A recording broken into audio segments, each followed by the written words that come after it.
오늘 하나님 말씀은 마태복음 27장 27절에서 44절입니다. 이에 총독의 군병들이 예수를 데리고 관정 안으로 들어가서 온 군대를 그에게로 모으고 그의 옷을 벗기고 홍포를 입히며 가시관을 엮어 그 머리에 씌우고 갈대를 그 오른손에 들리고 그 앞에서 무릎을 꿇고 희롱하여 이르되 유대인의 왕이여 평안할지어다 하며 그에게 침 뱉고 갈대를 빼앗아 그의 머리를 치더라. 희롱을 다 한 후 홍포를 벗기고 도로 그의 옷을 입혀 십자가에 못 박으려고 끌고 나가니라. 나가다가 시몬이라는 구레네 사람을 만나매 그에게 예수의 십자가를 억지로 지워가게 하였더라. 골고다 즉 해골이라는 곳이라는 곳에 이르러 쓸개 탄 포도주를 예수께 주어 마시게 하려고 하였더니 예수께서 맛보시고 마시고자 하지 아니하시더라. 그들이 예수를 십자가에 못 박은 후에 그 옷을 제비 뽑아 나누고 거기 앉아 지키더라. 그 머리 위에 이는 유대인의 왕 예수라 쓴 죄패를 붙였더라. 이때에 예수와 함께 강도 둘 십자가에 못 박으니 하나는 우편에 하나는 좌편에 있더라. 지나가는 자들은 자기 머리를 흔들며 예수를 모욕하여 이르되 성전을 헐고 사흘 짓는 자여 내가 만일 하나님의 아들이거든 자기를 구원하고 십자가에서 내려오라 하며 그와 같이 대제사장들도 서기관들과 장로들과 함께 희롱하여 이르되 그가 남은 구원자가 있으되 자기 구원을 할 수 없도다. 그가 이스라엘의 왕으로이로다. 지금 십자가에서 내려올지어다. 그리하면 우리가 믿겠노라. 그가 하나님을 신뢰하니 하나님이 원하시면은 이제 그를 구원하실지라. 그의 말이 나는 하나님의 아들이라 하였도다 하며 함께 십자가에 못 박힌 강도들도 그와 같이 욕하더라. 아멘. 이 미국 헌법 제8조에 보면은 잔혹하고 이례적인 형벌을 금지하는 그런 조항이 있습니다. Cruel and unusual punishment. 그거는 이제 범죄자라고 할지라도 적당하게 어떤 형벌을 내려야 되지 그런 형벌을 내리면 안 된다라는 그런 헌법적인 조항이 있는 것입니다. 아무리 범죄자라고 할지라도 인격이 있다라는 것이죠. 그래서 사형 제도에 대해서 참 말이 많습니다.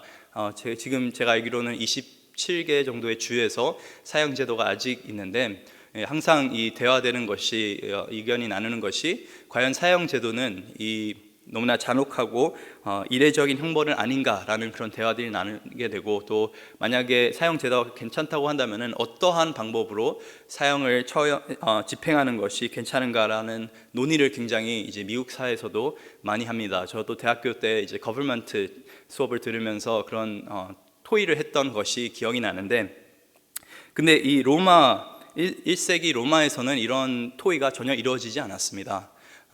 로마 제국에서 사용했던 이 십자가 형벌이라고 하는 것은 그 목적이 바로 잔혹하고 참 끔찍하고 또 사람을 수치스럽게 만들고 가장 잔인하게 어떻게 사람을 죽일 수 있을까라고 생각하는 가운데서 이제 만들어진 것이 바로 십자가 처형이었던 것이었습니다. 어떻게 하면 가장 오랫동안 사람에게 고통을 주면서 이 사람을 천천히 죽일 수 있을까? 어떻게 하면 가장 많은 수치심을 줄 수 있을까라는 목적을 가지고 잔인한 방법으로 사람을 죽이렸던 것이 바로 이 십자가 처형의 방법이었습니다. 그래서 이 역사가들이 말하는 것이 로마 시민 자체는 이 십자가 처형을 당하지 않았다고 합니다. 보통 이 십자가 처형을 당했던 사람들은 로마 제국에 대해 대항하면서 반역죄죠. 대역 죄인들을 로마 제국에서 다른 사람들에게 절대 이렇게 로마 제국에 대해서 대항하지 말라는 의미에서 어떤 하나의 예를 보여주려고 공포심을 늘려고 로마 제국이 많은 곳을 이제 통치하고 있었는데 어떤 공포심을 심어주는 목적으로 공개적으로 사람을 십자가에 처형했다고 많은 역사학자들이 그렇게 기록을 합니다. 예수님께서 어제 본문에서 이 오랜 시간 끝에 오랜 재판 끝에 이 십자가 처형이라는 형벌을 선포받게 되십니다. 이 본디오 빌라도는 예수님께서 죄가 없다라는 것을 분명히 알고 계셨지만은 자신의 정치 생명을 위해서 또 다른 사람의 눈치를 보느라고 자신의 어떤 신념에 따라서 결정을 짓지 않고 오히려 다른 사람 눈치 때문에 예수님을 결국엔 사형에 처하게 하는 그런 결정을 내리게 됩니다. 그리고 이제 사형수의 몸이 된 예수님은 오늘 본문에서 참 말할 수 없는 모욕과 폭행과 수모와 고난을 당하시는 것을 우리가 볼 수가 있습니다. 참 많은 조롱이 오늘 본문 가운데 담겨져 있는데 가장 처음으로 오늘 본문 27절에서 31절을 보면은 이 예수님의 형을 집행했던 그 로마 군인들이 예수님을 조롱하는 그런 장면이 등장을 합니다. 앞서 예수님께서는 이미 채찍에 맞으시고 몸이 거의 이제 말이 아닌 것이죠. 완전히 부서져 있는 그런 상황에서 쉽게 일어설 수도 없는 그런 한 반쯤 죽어 있는 그런 상황에서 예수님께서 이 본문 27절에 이 총독의 군병들 온 군대가 모인 그곳에 끌려가게 되십니다. 그들이 예수님의 옷을 벗기고 또 홍포를 그렇게 입힙니다.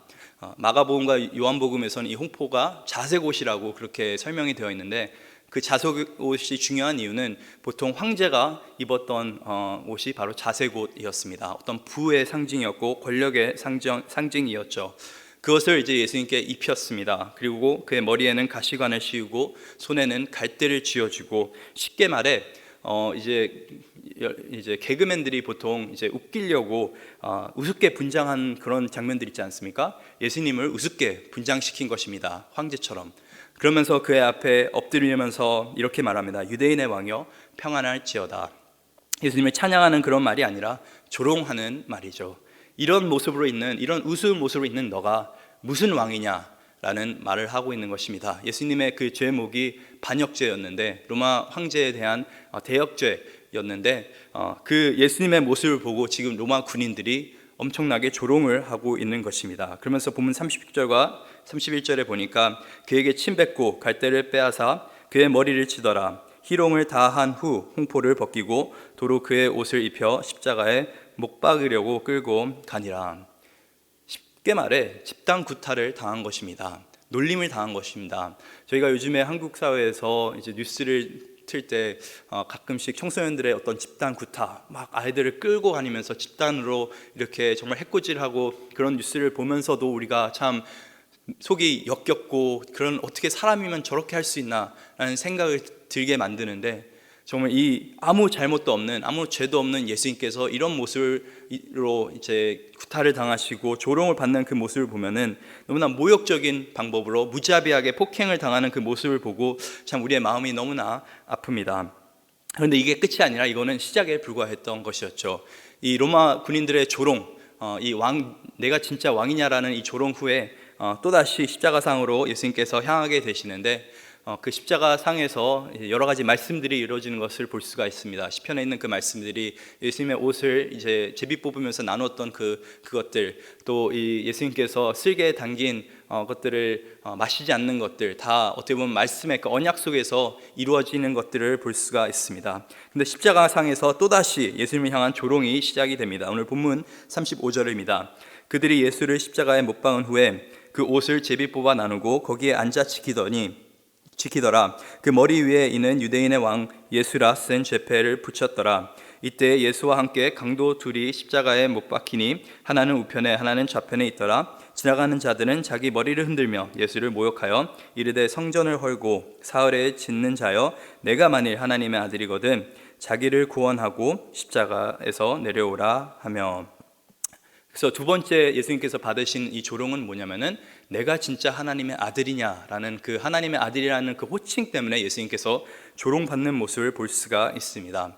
내가 만일 하나님의 아들이면, 이 말은 이 마태복음 4장에 등장하게 되는데, 예수님께서 광야에서 시험 당하셨을 때, 마귀로부터 시험 당하셨을 때 마귀가 했던 어떤 표현입니다. 마귀가 내가 만약에 하나님의 아들이거든 돌을 떡으로 변하게 하라, 아니면 이 높은 곳에서 뛰어내리라. 내가 진짜 하나님의 아들이면 이 모든 것들을 다 해야 되지 않겠느냐, 내 능력을 한번 발휘해보라라는 것이죠. 어떻게 보면 이 십자가 이 앞에 모여있는 이 군중들은 자신의 입으로 그냥 이 말들을 하고 있는 것이 아니라 정말 사탄에 홀려서 마귀의 말들을 지금 하고 있는 것이죠. 그래서 마귀가 예수님을 시험했듯이 지금 십자가상에서 참 인류의 죄를 대신해서 죽어가고 계신 예수님을 향해 지금 이렇게 조롱하고 있는 것입니다. 내가 진짜 하나님의 아들이냐? 아니라는 것이죠. 이런 모습으로 내가 죽어가고 있는데 내가 어떻게 하나님의 아들이라는 것을 우리가 믿을 수 있냐라고 지금 조롱하고 있는 것입니다. 참 꼴 좋다라는 그런 조롱을 그냥 지나가는 사람들이 하고 있는 것이고, 또 마지막으로 오늘 본문에서 등장하는 것이 이 대제사장들과 심지어는 그 예수님 옆에 있는 강도들까지 예수님을 조롱하는 모습을 볼 수가 있습니다. 오늘 본문 41절에 보니까 그와 같이 대제사장들도 서기관들과 장로들과 함께 희롱하여 이르되 그가 남은 구원하였으되 자기는 구원할 수 없도다. 그가 이스라엘의 왕이로다. 지금 십자가에서 내려올지어다. 그리하면 우리가 믿겠노라. 그가 하나님을 신뢰하니 하나님이 원하시면 이제 그를 구원하실지라. 그의 말을 나는 하나님의 아들이라 하였도다 하며. 그래서 이 유대 종교 지도자들 또한 예수님을 향해 조롱을 퍼붓기 시작하는데, 이들이 하고 있는 조롱은 무엇입니까? 너는 절대 메시아가 아니다 라는 조롱을 퍼붓고 있는 것입니다. 내가 정말 이 인류를 구원하러 왔다고 한다면은, 내가 내 말대로 정말 모든 사람을 구원하려고 지금 이 자리에 있다고 한다면은 너 자신부터 구원해봐라 라고 지금 조롱을 하고 있는 것입니다. 너 자신도 살지 못하는데 어떻게 남을 살릴 수 있느냐라고 말을 하고 있는 것입니다. 그러면서 오늘 본문 44절에 이 강도들 또한 예수님을 조롱한다는 것은 십자가에 달려 죽고 계시는 예수님을 바라본 그 모든 사람들이 예수님을 조롱했다라는 말을 오늘 성경은 기록하고 있는 것입니다. 모든 사람들이 예수님을 조롱했습니다. 내가 왕이냐? 내가 하나님의 아들이냐? 그리고 내가 진짜 구원자냐? 그런데 참 역설적인 것은, 아이러니한 것은 정말 예수님께서는 그냥 이스라엘 왕이 아니라 만왕의 왕이라는 것입니다. 예수님께서는 영원하신 왕이라는 것입니다. 정말 역설적인 것은 이 사람들이 내가 진짜 하나님의 아들이냐고 조롱하고 있는데 진짜 예수님이 하나님의 아들이신 것입니다. 정말 아이러니한 것은 이 사람들이 내가 진짜 구원자냐고 예수님을 조롱하고 있는데 예수님은 진짜 모든 사람을 구원하려고 지금 십자가에 달려 죽고 계신다는 그 사실이 이 사람들은 보지 못하고 있는 것이죠. 왜 이것이 아이러니합니까? 그럼 왜 도대체 예수님께서는 하나님의 아들 되시고 구원자 되시고 만왕의 왕이 되시는데 왜 이렇게 힘없는 모습으로 정말 아무것도 하지 않으면서, 대항도 하지 않으면서 이렇게 달려 죽고 계시는 것입니까? 우리는 남이 나를 비방하면은 좀 기분 나쁜 소리만 하면은 우리는 마음에 담아둡니다. 화를 냅니다. 며칠간 분에 이기지 못해서 막 그것만 생각하면서 그렇게 살아갑니다. 그리고 우리가 참 이 사람을 어떻게 내가 이 사람에 대해서 이걸 어떻게 반응해야 되지 막 고민할 때가 많습니다. 누군가가 나에 대해서 조롱하고 희롱하고 나를 수치스럽게 만들면은 그에 대해 대항하려고 하는 것이 바로 우리의 본성입니다.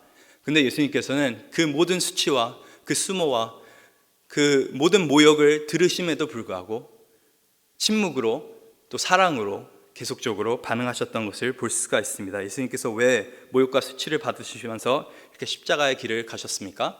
바로 예수님은 하나님의 아들로서 그리고 만왕의 왕으로서 구원자로서 단순하게 그 십자가에 달려 죽고 계신 것이 아니라 어떻게 보면 죄인을 대신해서 지금 그 자리에 계시고 있는 것입니다. 우리는 참 하나님께서 만왕의 왕이 되시는데 자꾸 인생 가운데서 내가 왕인 것처럼 살아가고 있는 것을 볼 수가 있습니다. 마치 내가 모든 것을 다스리고 모든 것이 내 뜻대로 행할 수 있게끔 그렇게 왕처럼 왕노릇하면서 살아가는 것이 바로 인간의 죄악된 모습입니다. 또 인간의 죄악된 모습 중 하나가 뭐냐면은 우리는 참 하나님 보시기에 죄인이고 하나님의 적이고 정말 하나님의 심판받아 마땅할 사람인데 우리는 자꾸 하나님의 아들인 것처럼 당당하게 살아갑니다. 하나님께서 왜 나한테 좋은 것을 주시지 않는가? 하나님께서는 왜 나를 더 사랑하지 않는가? 나는 죄 가운데 살아가고 있는데 나쁜 일이 일어나면 사람들이 뭐부터 합니까? 하나님 욕부터 합니다. 왜 그러냐면은 나는 하나님께 충분히 받을 자격이 있다고 생각하는 것이죠. 그리고 우리는 자꾸 나의 자신을 구원하려고 그렇게 살아가는 것을 볼 수가 있습니다. 나는 다른 구원자는 필요 없어. 내 자신이 내 스스로를 감당할 수 있다라는 생각을 가지고 어떻게 보면 우리 이 죄의 본성은 뭐냐면은 내가 내 삶의 왕이 될 수가 있고 내가 내 삶에 어떤 하나님의 축복을 자동적으로 받을 수 있고 내가 내 삶의 구원자가 될 수 있다라고 믿고 살아가는 것이 인간의 어떻게 보면 죄악된 모습이라고 볼 수가 있습니다. 예수님께서는 지금 십자가에 달려 죽고 계시는데 그 죄목이 유대 법정에서는 신성모독입니다. 하나님을 인정하지 않았기 때문에 또 하나님을 아들이라고 칭했는데 하나님에 대한 모욕이라는 것이죠. 하나님 앞에서 우리의 죄가 뭡니까? 신성모독입니다. 창조주 하나님을 하나님으로 인정하지 않고 살아가는 것이 인간의 그 죄목입니다. 로마 법정에서 예수님의 죄목은 뭐였습니까? 반역죄, 대역죄였습니다. 황제를 황제로 인정하지 않고 자신이 왕으로 그렇게 군림하는, 자신이 왕이라고 선포하는 그것 때문에 예수님께서는 십자가에 달려 죽으셨는데 그것이 하나님 앞에서 우리의 죄목입니다. 만왕의 왕 앞에서 우리가 왕처럼 살아가는 것이, 정말 창조주 앞에서 피조물이 왕처럼 살아가는 것이 바로 대역죄인인 것인 겁니다.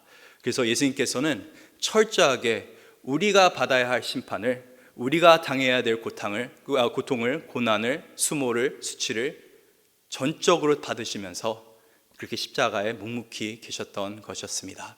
하나님께서는 자신의 아들을 보내셨고, 이 예수님께서는 십자가상에서 자신을 구원하지 못해서가 아니라 정말 이 방법 외에는 죄인을 구원할 방법이 없기 때문에 끝까지 사랑하셔서 또 끝까지 하나님께 순종하는 그 믿음을 가지고 어떻게 보면 십자가상에서 달려 죽으셨고, 그로 인해서 우리 가운데 놀라운 구원의 길이 열리게 되었습니다.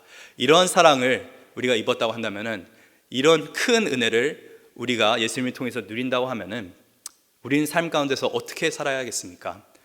조그만 것에서 삐지고, 또 툭하면은 내 기분이 나쁘고 안 좋아서 다른 사람들을 헐뜯고 비방하고, 또 어떻게든 다른 사람들에게 되갚으려고 하고, 그런 모습보다는 정말 우리가 이 큰 은혜를 누렸다고 한다면 우리 또한 다른 사람들의 그 연약함까지 보듬어 가면서 우리는 사랑할 수 있어야 될 줄 믿습니다.